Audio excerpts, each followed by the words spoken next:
I want to thank you so much for coming back to Syreta Talks. This is going to be an awesome episode that is based around families because even though you are incarcerated and impacted by the criminal justice system does not mean that you don't want to play an active part in your child's life or that you don't need help to facilitate that because it's something that you really want to keep those bonds. And I really feel like that helps to stop that generational, the next generation becoming just as impacted themselves. So I've touched on a little bit in the past about the Chillicothe patch program and how it's been so beneficial to me and my son. However, I have Chablis. Chablis is from North Carolina, and he has been so gracious to come on and talk about some of the awesome programs that they have that help the men because a lot of times people don't realize the impact of having a dad, even if he's incarcerated or has been justice impacted, what an impact that has on the whole family unit. So I'm going to talk a little bit about Patch, but first, Chablis has a lot of things he's involved in. So this won't be his last visit. I'm so excited you were able to come on. So just start talking about how important it is for families and how you are boots on the ground making it happen. Well, thank you. Thank you for having me and inviting me to the platform. I guess I should start by saying that I am a father, community member who has been justice involved. I did 13 years in federal prison. And when I went away, my children were 8 and 10 years old. So knowing that I wasn't going to be back until they were adults was probably the most gut wrenching and heartbreaking experience I could have had in my life. So one of the things that was super duper important to me is how could I stay connected throughout that time. And anybody who has been incarcerated or has a loved one who's incarcerated, they probably can identify with the fact that Mhm. the system doesn't make it very easy to stay connected and stay involved with your family and much less in your children's life. So it became very important to me knowing that for the most formative years of my children's lives that I was going to be away. And one of the things that I did very quickly was get involved in any programming that the institution had to offer that would help me be a better parent. And I felt like in my heart and in my mind that I wanted to be a good parent. And then I also felt a little bit of guilt and shame for doing something that compromised that in our own family structure. So uh, I think from then, which was 2004 until today, so it's been 20 years. One of the things that I believe is a purpose of mine is to Mhm. make sure that people know that they have a significance while they're removed, right? Because you're Yeah. gone, Yeah. oftentimes, sometimes forgotten, you're not dead. You're not gone. So you're still there. So I think it's important. And Yes. I saw your one of your podcasts, and you were talking about that, and that's what inspired me to connect with you. Thank you. It's so vital. And I feel like a lot of times when people get locked up, you forget we're human beings too. And what about these little people that we left out here? They're still depending on us. They still need us to be able to nurture them and help to foster, their growth. They've been traumatized too. I'm sure you're well aware of the ripple effect. So whenever there's a crime committed, the victims, they're affected, their whole community, but your family becomes a victim too. They didn't commit that crime. When I went away, my son was 10, and God bless, he was able to come pick me up when he was 24. That was a long time. So I always thought to myself, and we even had a warden, he's still the same warden, and he had come from working in men's facilities. And he said, "Oh, I wish we had a program like this for the men." So when I found out some of the awesome things that you were doing in North Carolina, I said, I've got to bring this message Well, first of all, nationwide, but to Missouri, because there are 22 prisons in the state of Missouri, and only two of them are women's prisons. That's a whole lot of kids that want to see their dad. So maybe you can set up a model for the skills that someone would need to perpetuate into the atmosphere for these guys to be successful parents like I am and like you are. So one thing that happened for me coming home was that I was very committed to coming home, making success for myself, but then to go back inside and to continue to be a bridge for people on the inside to the Mhm. outside, so that when they come home that they would be productive. And that work led me to an organization that actually provided family skill building programs for juvenile justice involved youth. So Okay. we had a program called the Strengthening Families program, and many times kids would get in trouble in school or elsewhere in the community, and they'd get assigned to our program by court counselor, by juvenile court counselor.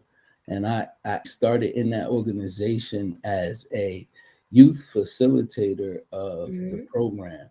And as I grew in the organization, I ended up becoming an adult facilitator, and then eventually the program coordinator over that program. But then we got invited by the Mecklenburg County Sheriff's Office to come inside of the facility and to bring that program to carceral custodians, right? Hmm. The custodian that's incarcerated. And what it would Okay. entail is to have the custodial caregiver who's out in the community, Mhm. the child, and the carceral custodian all in the same room using platforms Oh, much like this, yeah. Zoom and others, Yeah. to bring the families together. What was the Um, result? Tell me about oh, some of the results. I I know mean, there was lots so of tears. well, lots from me for sure. I know there's many Oh, times that we would start the program, and when you start the program, we would give this little grace period where the fathers would come on, and we would put the camera very close to the father's face, and he'd get to talk directly to his children and talk to them, mhm. how you doing school and what's going on, and I'm proud of you, and anything that they wanted to say. And they got to share some pretty tender moments. And then we would break out. We would break out. Kids would go to a breakout room with a youth facilitator, and the adults, Oh, the custodial caregivers, would go another adult facilitator, and then I would be inside the institution with the gentleman, and we would all be talking about the same content. So one of nice. our sessions is called Communicating with Love, right? And so Yes. the youth talk about it on their end, the custodial caregiver on their end, and then we would talk about it together as a group inside for about 45 minutes. And then we would come have what's called a family session. So we would close all the breakout rooms, we would all come back together, and the youth and the parents and the carceral parent would be able to discuss things that landed for them, what was impactful, what Nice.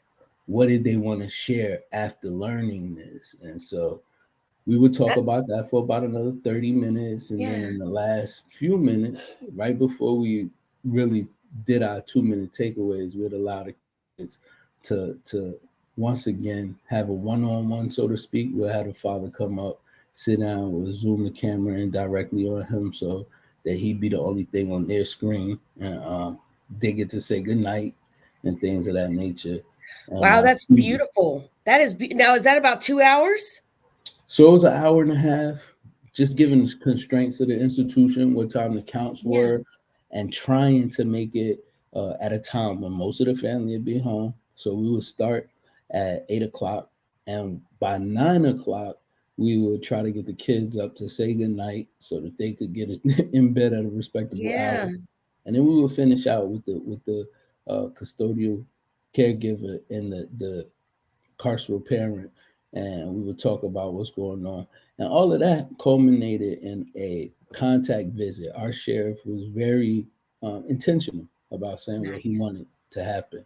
So we would have a contact visit, and in that visit, they would eat, play games, but they had Oh, one last family activity to do. So it's beautiful. been special, and Yeah, I think it's going to continue to be something special. I would love to see this kind of program in every institution across the nation, absolutely. juvenile, adult, women's, every institution across the nation. Well, let me tell you this, that's a big impact on recidivism. If your kids are in your life, then that gives you impetus to even want to strive even harder. Like I know when I was inside, I had all these plans and ambitions of how I was going to get out and I was going to be a success. But I used to always keep in my mind too that I knew I was one of the women, I knew where my son was every night. He was with my, grandma and grandpa. And I said, I was quick to say my time would be hard if I was worried about my son, if I was worried about my child. So just having that face to face, I know how nourishing for your soul that can be. And another thing, these kids are traumatized. They don't know what's going on. I remember we had, okay, so we earned our patch visits too. So we would do three. First you would do a class over 5 weeks, 2 weeks a night, or two evenings a week to learn parenting skills. And it was basically modeled around early childhood psychology. So we learned these parenting skills, and then you have your first visit. And then after that, hold on. I knew I should have clicked that light. Oh, hold on. My apologies. And then No after problem. that session, you would take three support classes. And after those three support classes, you got another visit. So you were learning things, but during the support would be more about moms, processing what had happened in their visit. And it always sticks with me that a woman said her son came and said, Mom, do they tase you?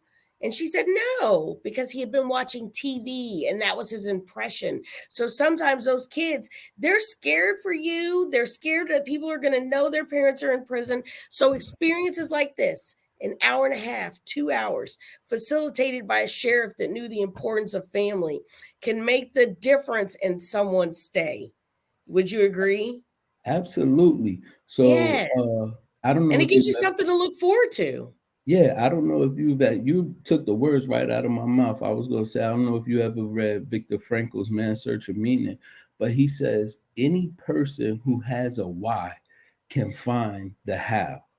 And that's what family does. I mean, that's what that experience does. When you see that kid every week, twice a week on that screen, Yes, and you're telling them do good in school, how can you not be there on Thursday because you didn't do good where you are, right? absolutely. So It's that's a it's creating an that why. excellent deterrent. And you know what? In a place with no hope, it's hard to find things to have hope in. Yeah, And I was looking forward to those patch visits. I was looking tho- forward to something different. those weekly Zoom meetings that they had and the visit that they were gonna have is a why. Yeah, And the one thing that I always said to the gentleman who I was in service to is this: how you gonna tell your kid to do something you've been that you standing can't on? do.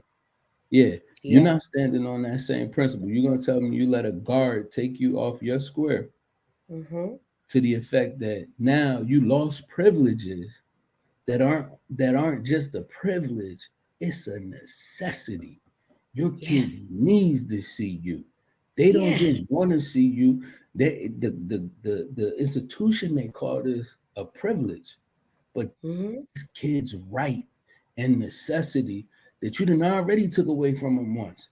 Now you're gonna Yes. jeopardize it twice because you can't keep your mouth shut.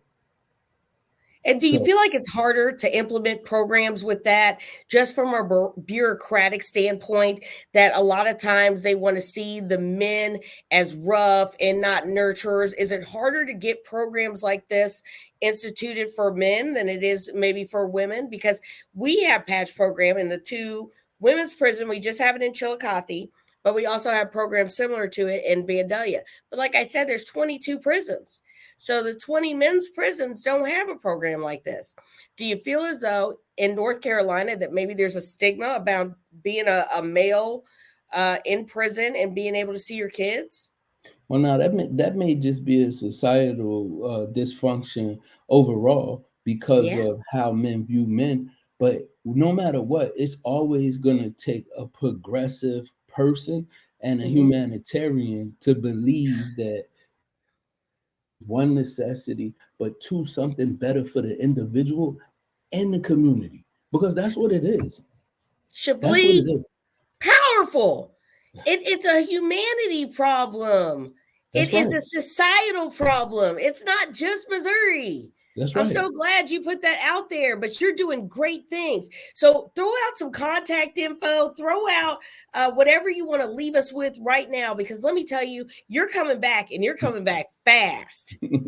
Well, I But love it. I until appreciate then, it. Until the book at my name, Chablis Dandridge, or also on Instagram at the real Chablis, LinkedIn as well at Chablis Dandridge. Answer all inquiries. Kind of slow, but I do answer them. It's just one yes, me, and there's so much work to do out here. But I do look forward to coming back on. So absolutely. it's 15 minutes go so quickly. It You can have really me back does. anytime you want. Absolutely. And let me tell you, it goes so quickly because a lot of people, they want something quick, like in the world. They want something quick. Hmm. So here's our call to action. You're hearing about families. You're hearing about people that are still humans. You're hearing about what Chablis is doing. How can you impact some type of change? How can you keep people engaged and humanized and give them the not even creature comforts, the things that like the Bible says, because I'm a believer, if your child asks for something to eat, you're not going to give them a snake or a rock. You know what I'm saying? So when kids are calling out for family support, it doesn't matter where that family is. Indeed, indeed. Yeah. Chablis, thank you. One more time, tell us about the how to get a hold of you, and then we'll just say we'll bid you adieu. Chablis Dandridge on Facebook and the real Chablis on Instagram. And thank you for having me. And I look forward to conversing and touching and connecting again. Absolutely. Take care. All right.